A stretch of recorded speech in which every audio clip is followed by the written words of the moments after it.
Hello students. अब मैं आपको पढ़ाने जा रहा हूँ ग्रामर का एक बहुत ही इम्पोर्टेंट टॉपिक है क्लोज। ठीक है, 12वीं क्लास में भी ये एक टॉपिक है, तो मैं क्लोज है वो 12वीं क्लास की दृष्टिकोण से पढ़ा रहा हूँ कि 12वीं क्लास में क्लोज से संबंधित कौन कौन से प्रश्न आते हैं और उनको हम कैसे ईजिली सोल्व कर सकते हैं। तो वीडियो को अंत तक देखिए, 100% आप क्लोज जो टॉपिक है उसको क्लियर समझ जाओगे। इसलिए शुरू करते हैं। क्लोज क्लोज का हिंदी अर्थ होता है उपवाक्य। उपवाक्य का मतलब ये एक प्रकार का वाक्य ही है, सेंटेंस है। इसे वाक्य को क्या कहते हैं? सेंटेंस कहते हैं। अच्छा, सेंटेंस क्या होता है? देखो, सेंटेंस वो होता है जिसमें सब्जेक्ट हो और सब्जेक्ट के अनुसार यूज होने वाली एक वर्ब हो। वो क्या होता है? वाक्य होता है। ऑब्जेक्ट भी हो सकता है, अदर भी हो सकता है, ऑब्जेक्ट के अलावा भी कई चीज़ें हो सकती है। लेकिन ये ऑब्जेक्ट और अदर हो या ना हो, लेकिन सब्जेक्ट के अनुसार यदि वर्ब यूज हो तो वो एक सेंटेंस है। और ये सेंटेंस ही क्लोज होता है। सब्जेक्ट हो और सब्जेक्ट के अनुसार यदि वर्ब यूज हो तो उसको अपने क्लोजे कह सकते हैं। लेकिन कैसे कहेंगे उसको? वो सेंटेंस से अलग कैसे है?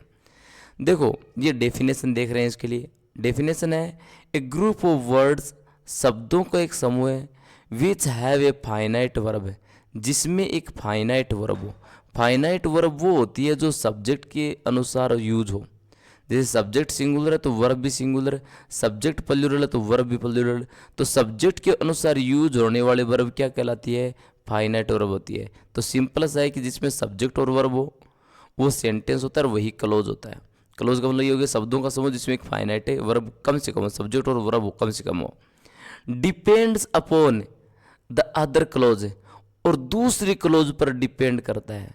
क्लोज वो होता है जिसका अपने आप में अर्थ होता है, लेकिन वो डिपेंड करता है अपने पूरे अर्थ के लिए दूसरी क्लोज पर। अपना पूरा अर्थ बताने के लिए दूसरी क्लोज पर निर्भर होता है। इसलिए ये उपवाक्य कहलाता है, क्लोज कहलाता है। और सेंटेंस जो अपने आप में एक फुल सेंस है, अपने आप में एक पूरा अर्थ है, वो किसी पर भी डिपेंड नहीं है। क्लोज सेंटेंस ही होता है, लेकिन दूसरे वाक्य से जुड़े हुए होने के कारण वो क्लोज हो जाता है। वो अपने अर्थ के लिए दूसरे पर डिपेंड होता है, इसलिए वो क्लोज होता है। उदाहरण देखते हैं। फॉर एग्जाम्पल, क्लोज क्या होता है उस डेफिनेशन को समझते हैं। देखो देखो आई सा द मैन, मैंने आदमी को देखा। आई सा द मैन, मैंने आदमी को देखा। यहाँ आई सब्जेक्ट है, सा वर्ब है, सब्जेक्ट के बाद ये वर्ब है, मेन आदमी ये ऑब्जेक्ट है। तो सब्जेक्ट वर्ब ऑब्जेक्ट, ये डेफिनेशन सेंटेंस भी होती है कि सब्जेक्ट वर्ब ऑब्जेक्ट आए। आगे देखो, ये क्लोज क्यों हुआ? देखो, हु वॉज ए थिप, यहाँ हु सब्जेक्ट का काम कर रहा है, जो हु में से जो, वॉज था, ए थिप एक चोर, ये ऑब्जेक्ट है। तो इसमें भी subject verb object, subject verb object. ये दो उपवाक्य हो गए, ये और दूसरा ये। अब अच्छा, ये जुड़ने से पहले दोनों अलग अलग थे। ऐसे भी लिखा जा सकता था आई saw a man, I saw a man, he was a thief, he was a thief. अब ऐसे तो है नहीं, ये तो अलग अलग सेंटेंस है। Subject verb object, full stop.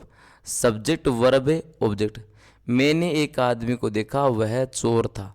ये दोनों सिंपल सेंटेंसेज है, अलग अलग है, लेकिन इनको जोड़ दिया गया। आई सा ए मैन, मैंने आदमी को देखा, हु वॉज ए थिप, जो चोर था। इन दोनों को जोड़ने पर ये दोनों सेंटेंस अब सेंटेंस नहीं है, ये दोनों सेंटेंस अब क्लोज बन गए। ये भी क्लोज है और ये भी क्लोज है, और ये क्लोज बन गए एक दूसरे पर अपने अर्थ के लिए डिपेंड है। ठीक है, जैसे हु वॉज ए थिप, जो एक चोर था, जो एक चोर था, ये अर्थ तो बता रहा है, लेकिन पूरा अर्थ कब आएगा? जब इस मेन को साथ में बोलेंगे। आदमी जो एक चोर था, अब आदमी बोल दिया तो इसको भी बोलना पड़ेगा। आई सा द मैन, कौन सा आदमी? जो आदमी मैंने देखा, ऐसा द मैन, मैंने आदमी देखा जो चोर था। तो इसका मतलब है कि जुड़ने के बाद वो अपने अर्थ के लिए एक दूसरे पर डिपेंड है। तो उपवाक्य वो होता है जो सेंटेंस का काम करता है लेकिन दूसरे सेंटेंस से जुड़ जाता है, तो वो उपवाक्य बन जाता है। वो एक दूसरे पर अपने अर्थ के लिए निर्भर होता है। समझ गए? अब ये दोनों सेंटेंस मिल करके, दोनों उपवाक्य मिल करके, दोनों क्लोज मिलकर एक नए वाक्य का निर्माण कर रहे हैं, एक नए मीनिंग का निर्माण कर रहे हैं। इसलिए ये एक सेंटेंस बना है दोनों उपवाक्यों से। और इनमें दो उपवाक्य है, एक है आई सा द मैन, मैंने आदमी देखा जो एक चोर था।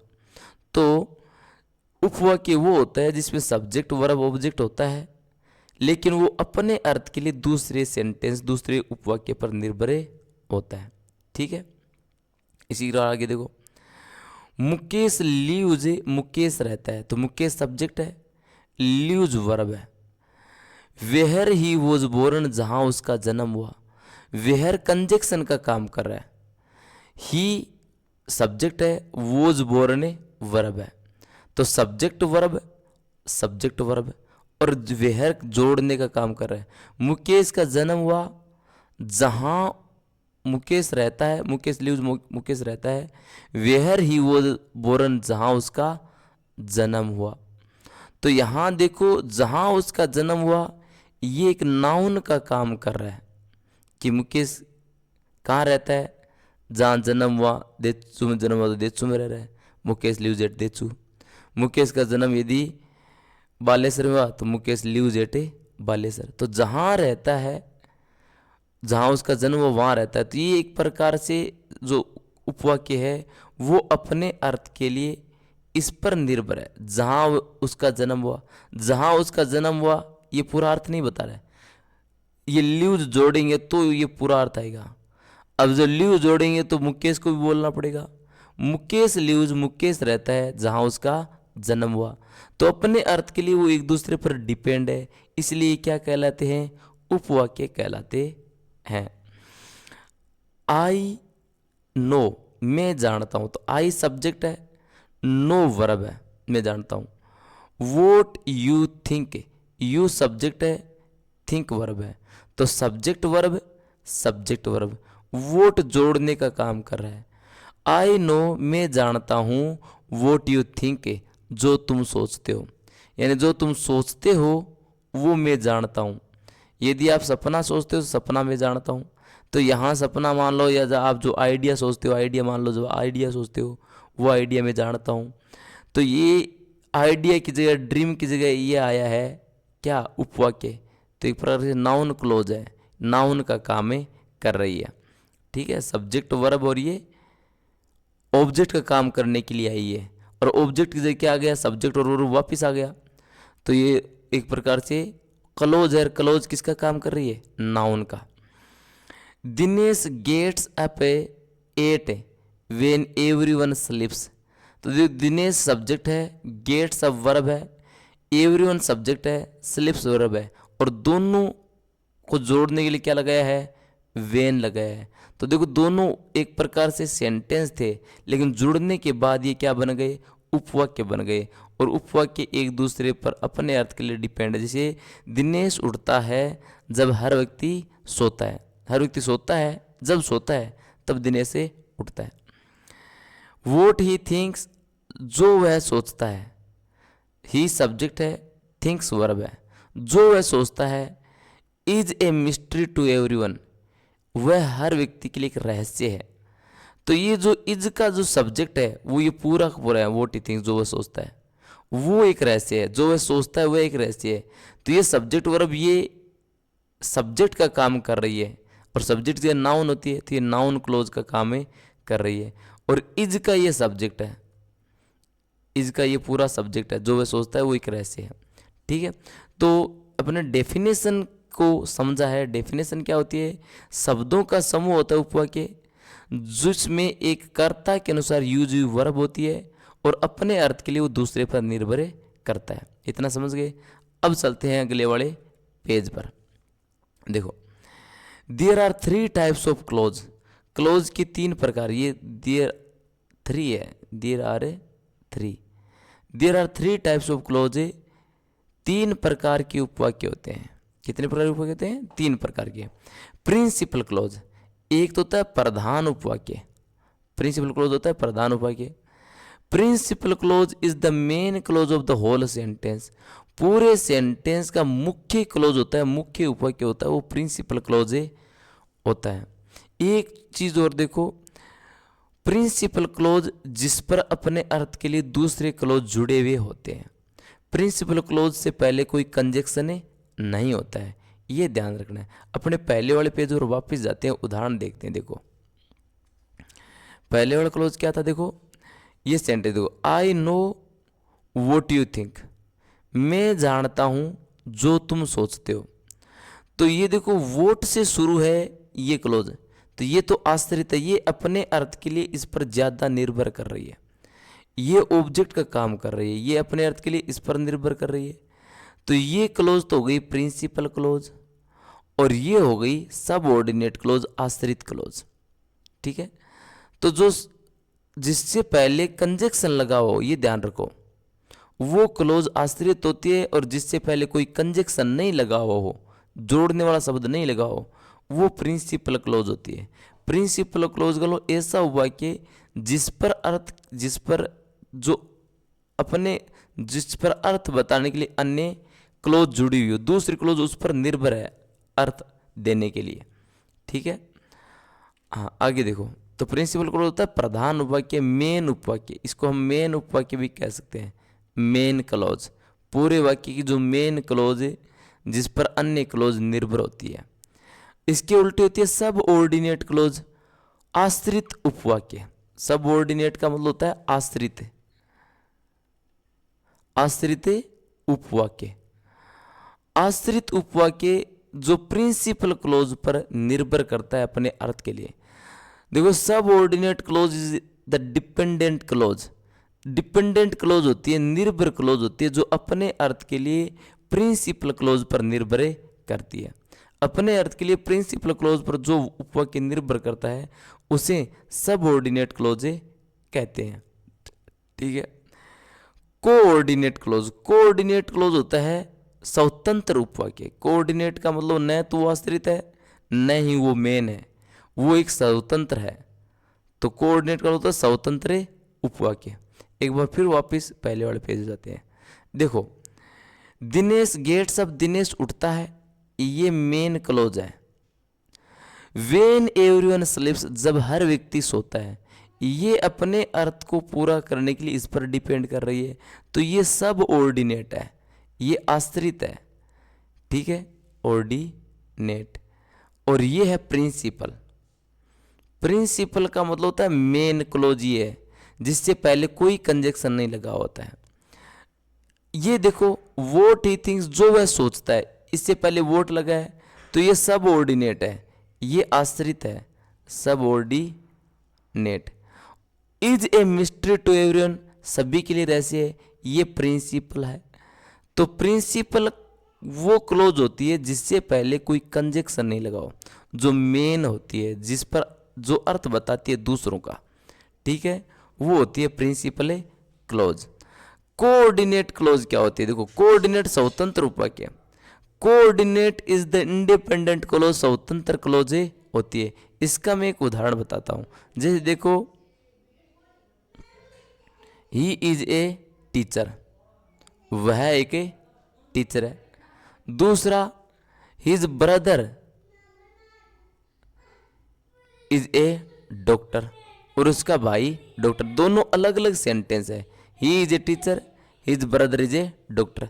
अब इनको अपन जोड़ देते हैं। देखो he is a teacher but his brother, but his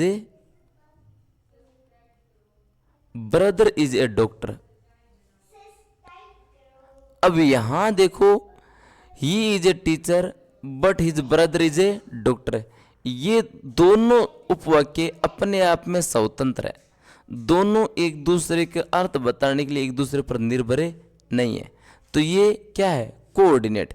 ये कंजक्शन पर डिपेंड करता है। देखो यदि कंजक्शन बट, यट, एंड से जुड़ा हो, बट से जुड़ा हो, यट से जुड़ा हो, नॉट ओनली बट ऑल्सो जुड़ा हो, आइदर और से जुड़ा हो, नाइदर नॉर से जुड़ा हो, इनसे जुड़ी हुई जो क्लोज होती है वो क्या होती है? कोऑर्डिनेट क्लोज होती है। ठीक है, तो कोऑर्डिनेट क्लोज का मतलब होता है स्वतंत्र उपाय जिसमें न तो कोई प्रधान होता है न ही कोई आश्रित होता है। प्रिंसिपल सबऑर्डिनेट का मतलब प्रिंसिपल प्रधान उपाय और उस पर आश्रित दूसरे उपाय। ठीक है, ये तीन प्रकार की क्लोज होती है। अब ये डेफिनेशन ज़्यादा इंपॉर्टेंट नहीं है, आगे जो उदाहरण होंगे वो इंपॉर्टेंट रहेंगे आपके लिए। There are 3 types of sentences based on clause. Clause के आधार पर 3 प्रकार के सेंटेंस होते हैं। ठीक है, एक तो सिंपल सेंटेंस होता है जिसमें कोई क्लोज नहीं होती है, वो क्लोज के आधार पर सिंपल सेंटेंस होता है। कॉम्प्लेक्स सेंटेंस, जटिल वाक्य वो होता है जिसमें एक प्रिंसिपल क्लोज होता है और दूसरा सबऑर्डिनेट क्लोज होता है। कंपाउंड सेंटेंस वो होता है जिसमें 2 या 2 से ज़्यादा कोऑर्डिनेट क्लोजें होती है।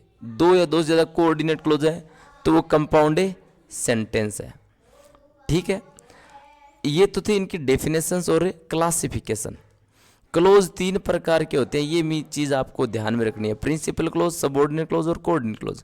अब देखो स्टडी करनी है तो अपने को सबऑर्डिनेट क्लोज की स्टडी करनी है, क्योंकि प्रिंसिपल क्लोज है वो अर्थ बताती है और दूसरे जो आश्रित उपाय है वो अपना अर्थ बनाने के लिए प्रिंसिपल क्लोज पर डिपेंड होते हैं।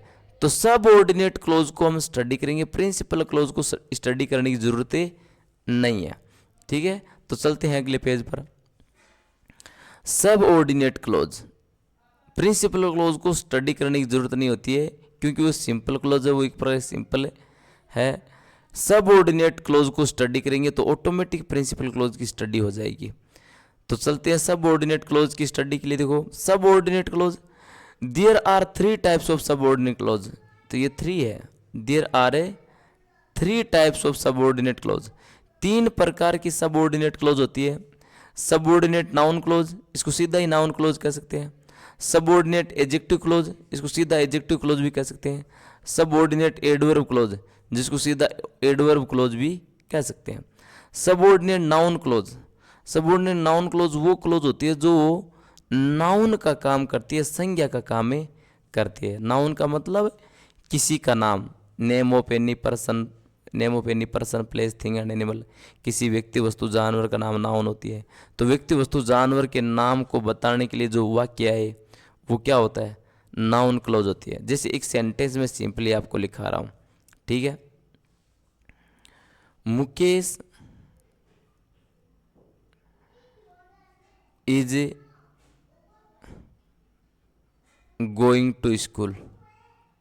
Mukesh is going to school. अब समझने का प्रयास कीजिए, इसमें नाउन क्या है? मुकेश है, इज गोइंग वर्ब है और स्कूल नाउन है। ये नाउन है, ये नाउन है। अब इस नाउन की जगह कोई वाक्य आ जाए, उपवाक्य आ जाए, तो वो नाउन क्लोज कहलाती है। जैसे मान लो मुकेश नाम आपको बोलना था, मुकेश का नाम आप भूल गए, आपको याद नहीं आ रहा है और आपको बताना भी है कि स्कूल जा रहा था। ठीक है, किसी व्यक्ति का नाम भूल जाए तो उसकी पहचान आप हु से बताओगे। ठीक है, हु इज योर फ्रेंड, जो आपका फ्रेंड है। अब सुनने वालों को कह रहा है कि जो आपका फ्रेंड है, अब वो नहीं समझा फिर भी आप दूसरा बोल सकते हो। हु कम्स लेट, जो लेट आता है। हु बीट्स एवरीवन, जो सभी को पीटता है। Who wears black T shirt, जो ब्लैक टी शर्ट पहनता है। जो भी यहाँ पर मुकेश की पहचान बताने के लिए आप शब्द यूज करोगे वो नाउन का काम कर रहा है, मुकेश का काम कर रहा है, इसलिए नाउन क्लोज होगी। अब इसकी जगह सीधा लिखते हो, who is your friend is going to school, school जा रहा है, यानी जो आपका दोस्त है वो स्कूल जा रहा है। अब ये मुकेश बोलना था लेकिन मुकेश नाम आया नहीं। दूसरा देखो, मान लो आप स्कूल का नाम भूल गए कि मुकेश स्कूल जा रहा था या मुकेश जोधपुर जा रहा था, जिस जगह जा रहा था वो नाम भूल गए। कि स्थान का नाम ऐसा है। तो आप क्या करोगे, आपने ये तो बोल दिया Mukesh is a going to के बाद अब स्कूल नाम आपसे बोला नहीं जा रहा है या आ नहीं रहा है, तो आप उसकी पहचान बताओगे। अब स्थान की पहचान बताएंगे तो क्या लगाएंगे, वेहर, कंजक्शन वेयर होता है। वेहर यू स्टडी, जहां तुम्हें स्टडी करते हो। अब देखो Mukesh is going to, Mukesh जा रहा है। वेहर यू स्टडी, जहां तुम स्टडी करते हो। वेहर यू स्टडी ये एक क्लोज का काम कर रहा है। क्लोज का मतलब सब्जेक्ट और वर्ब दोनों आई है और क्लोज है, ये सब्जेक्ट और दोनों आ गई तो ये क्लोज हो गई।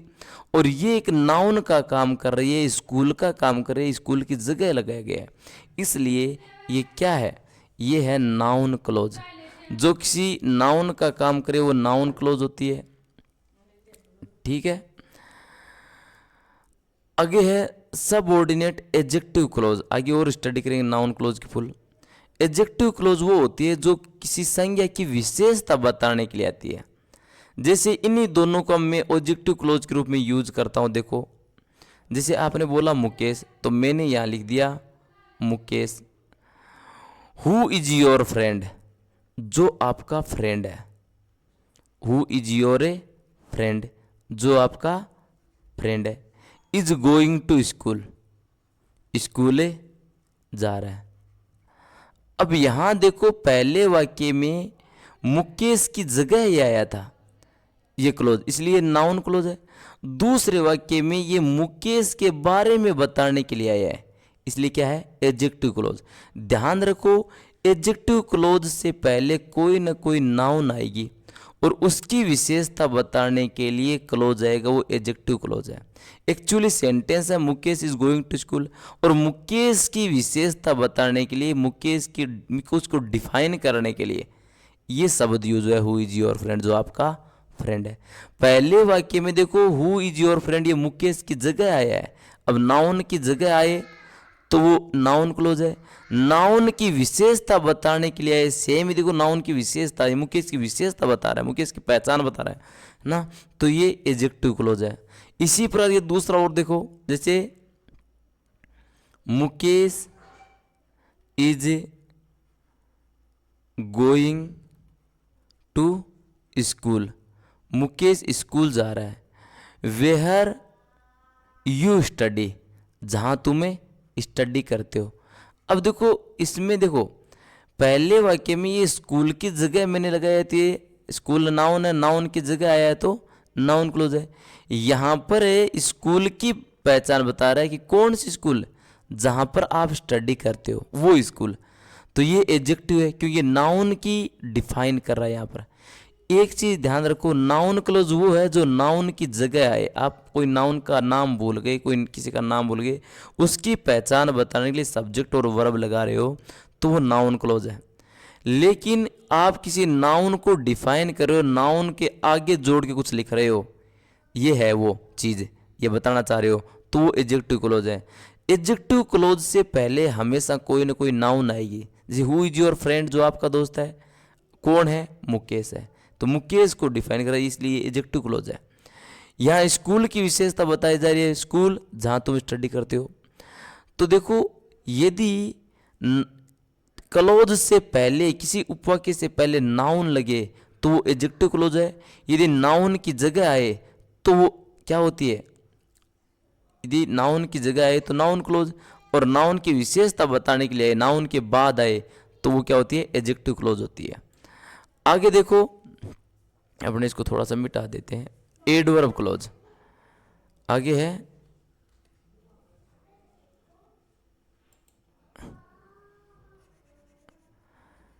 एडवर्ब क्लोज, ठीक है।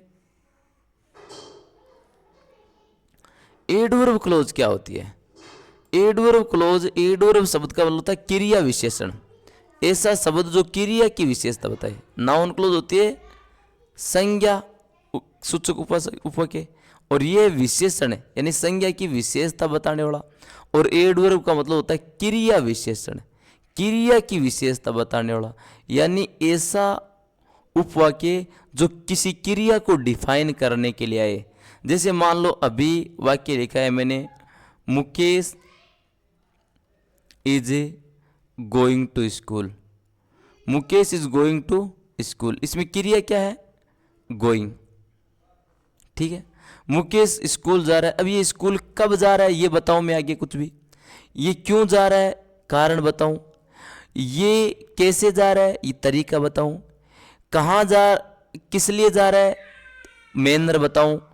तो ये क्रिया कार्य क्यों हो रहा है, कैसे हो रहा है, कब हो रहा है, किस तरीके से हो रहा है, ये बताने के लिए जो भी आगे शब्द यूज हो, वाक्य यूज हो, उसको हम कहेंगे सबऑर्डिनेट एडवर्ब क्लॉज। जैसे में मुकेश स्कूल जा रहा है बिकॉज, क्योंकि,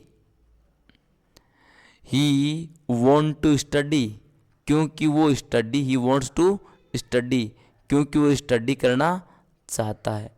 तो because you want to study ये किसकी विशेषता बता रहा है? गोइंग की विशेषता बता रहा है। गोइंग को डिफाइन कर रहा है। जा क्यों रहा है? क्योंकि वो स्टडी करना चाहता है। इसी वजह वो जा रहा है, स्कूल जा रहा है। वेन यू रीड, इसका मतलब हुआ कि जब तुम पढ़ रहे थे या पढ़ रहे हो तब स्कूल जा रहा है। तो कब जा रहा है ये वेन से बता दिया। वेन यू रीड जब पढ़ते हैं तब वो स्कूल जा रहा है। ठीक है, और मान लो किस लिए जा रहा है, किस तरीके से जा रहा है, किस जैसा जा रहा है, कैसे, क्यों, कार्य किस तरीके से हो रहा है, क्यों हो रहा है, कब हो रहा है, ये बताने के लिए जो भी आगे उपवाक्य आए तो वो एडवर्ब क्लॉज होती है। Thank you.